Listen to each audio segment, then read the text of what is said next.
J'ai fait cette vidéo là pour vous expliquer un petit peu mon point de vue pour ce que ça passe en ce moment là, avec toutes ces voitures qui se brûlent, qu'on casse tout en France, c'est pareil qu'il y a dans ce pays, qui est en train de tout ce que ça passe maintenant, moi je le vois arriver, je le sais ça, et je le vois arriver déjà depuis des années et des années. Hein. J'ai vécu 60 ans dans les quartiers nord, j'ai vécu presque 30 ans dans un HLM. Alors j'ai vu progressivement comment ça se passe et pourquoi on en arrive aujourd'hui à ça. Bon. Tous ces hommes politiques là, qui en France, ils parlent. Alors il y a les hommes politiques, les gens de télévision, les philosophes, des tas de types qui savent tout. Hein. Ils parlent de quelque chose qu'ils ne connaissent pas. Il faut y avoir vécu là-dedans pour savoir. Voilà. Hein. Mais pas, c'est tous des blagueurs. Voilà. Hein. Ils parlent. Alors il faudrait faire plus d'éducation. Il faudrait que les parents ici, gna gna gna. Il faudrait alors on appelle à la responsabilité, au civisme. Mais c'est des ânes, c'est des bourricots. Ils ne savent pas de quoi ils parlent. Dans tout, dans la société, dans la vie, il faut avoir la technique et la pratique. Dans mon métier, moi, que j'ai commencé à 15 ans à travailler, j'étais avancé comme apprenti. Mais petit à petit, au bout de 45 ans, j'avais appris. Après, je suis retourné à l'école, etc., etc.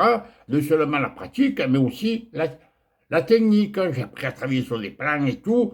Et c'est comme ça que je suis devenu chef de chantier, en progressant en technique et en pratique.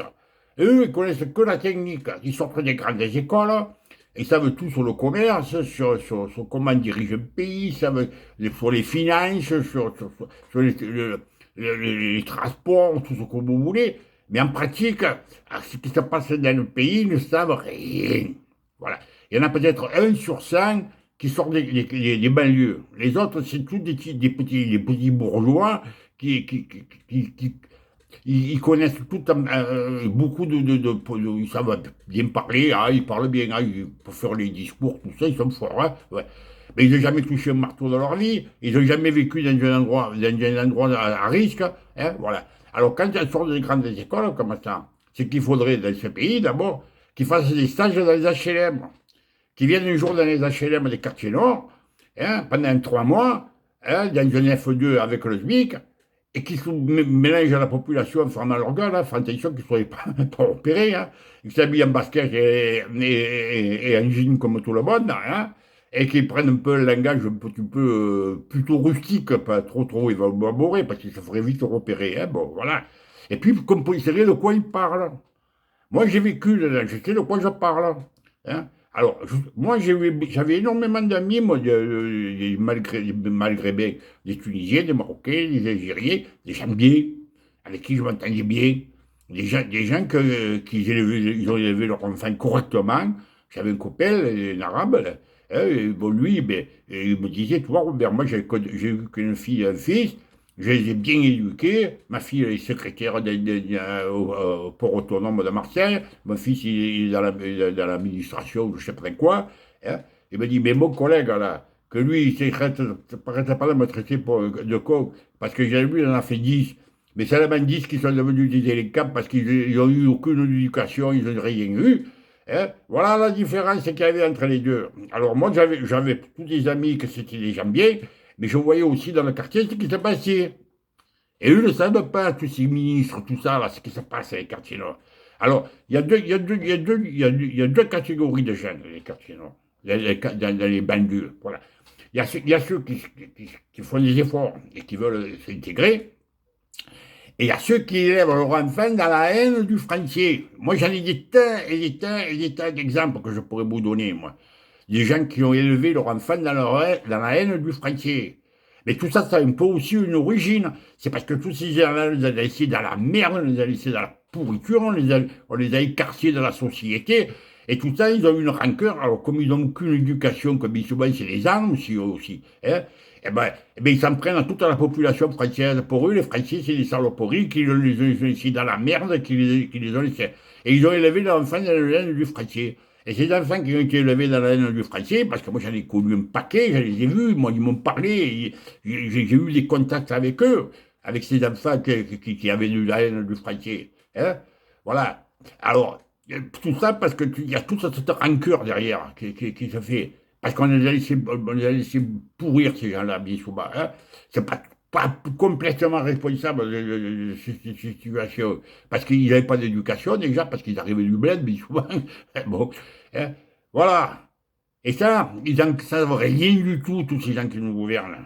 Alors, ce qui s'est passé, c'est que tous ces enfants qui n'avaient aucune éducation que dalle, hein, ils se croyaient tout permis. Il y a plus de justice dans ce pays. Il n'y a plus de justice. Ils se croyaient tout permis. Ils peuvent aller 7 ou 8 fois devant les juges. Et les juges, quand ils arrivent, ils disent, moi j'en ai entendu des réflexions de ce genre.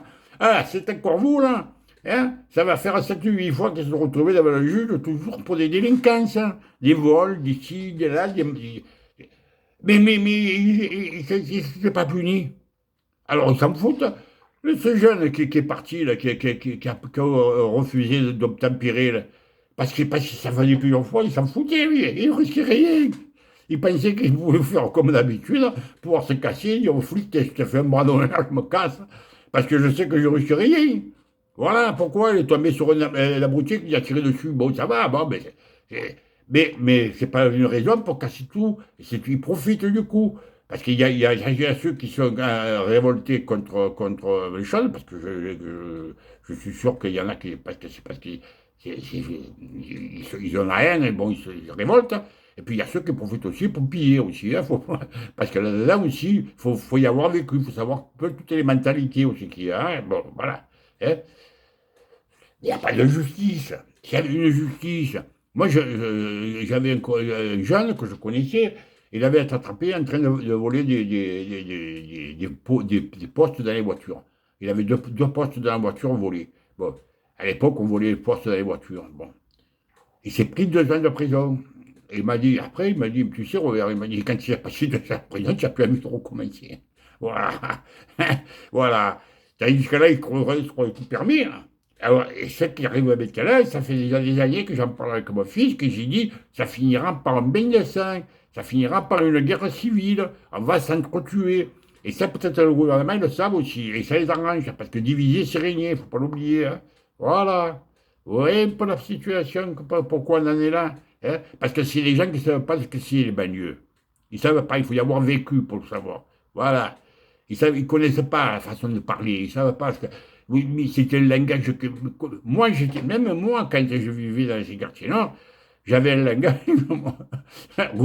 rustique, quoi. Je faisais comme les autres, moi. Hein. Bon. Mais après, peut-être que j'ai quand même évolué un peu. Bon, j'ai cherché peut-être à avoir une meilleure façon de penser, de raisonner. Voilà. Ah, voilà. Finalement, vous voyez, ce que je viens de dire, ça résonne, c'est le reflet de tout ce qui se passe maintenant.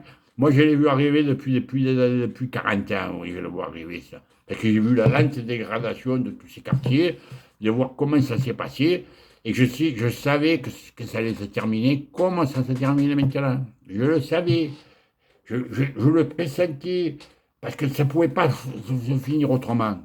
Parce que la laine, elle monte, elle gonfle, et puis un jour, ça déborde. Voilà. Tout ça parce qu'on a laissé tout pourrir. On n'a pas, il n'y a plus de justice. Et ces gens-là, on les a mis souvent écartés. Alors, j'avais le copain de mon fils, un des meilleurs copains de mon fils. Il s'appelait Ahmed. Bon. Il était dessinateur industriel, il avait un bon métier, et on ne l'embauchait pas quand il arrivait que son curriculum vitae parce qu'il y avait un maître dessus. Alors il s'est fait appeler Fabrice. Nous on l'appelait Nino, c'était un nom italien. Bon, il s'est fait appeler Fabrice, parce qu'il en a droit, ça fait faire changer le nom quand c'est comme ça. Mais depuis qu'il s'est appelé Fabrice, il travaille partout. Vous voyez que c'est normal ça? Est-ce que vous pensez que c'est normal ça? Est-ce que ça devrait exister dans ce pays? Bon. Et puis alors après, mais alors là, c'est carrément l'invasion, il faut reconnaître ce qu'il en est. Hein. Et alors ça ira qu'en empirant. Moi je vous le dis, ça ira qu'en empirant, parce qu'avec l'Europe, c'est une catastrophe. Hein. Avec Schengen, ça c'est une passoire, ça rentre de tous les côtés. N'importe qui peut venir ici. Enfin, moi j'ai interviewé à la télévision en plus des jeunes sur la canne à bière qui vendaient des cigarettes. Ils disaient, oh, mais nous, on est Algériens, oui, et vous êtes un papier, oui. Ah oui, ben, mais on est venu pour travailler, on travaille. Nous, regardez, on vend des cigarettes, quoi. On travaille, oh, c'était un travail pour. Vous voyez un peu le niveau? Non, mais vous voyez un peu le niveau. Ils travaillent. C'est pas des voyous, nous, on n'est pas des voyous, nous, on travaille, nous, on vend des cigarettes. Non, mais c'est dingue. Et vous, on a laissé faire tout ça. Mais complètement dingue tout ça. Hein? Parce qu'on a que des incapables et qui sont de droite et de gauche. Ils sont tous aussi cons les uns que les autres. Je suis désolé de vous le dire. Voilà. Tous ils sont là, et ils parlent de ce qu'ils ne connaissent pas et ils donnent des solutions qui sont complètement stupides. Voilà, point de virgule, qu'est-ce que je vous dis de plus? Moi, je ne peux rien faire, moi. Moi, je vais mourir en plus. Allez, hein. Bonne journée, ciao.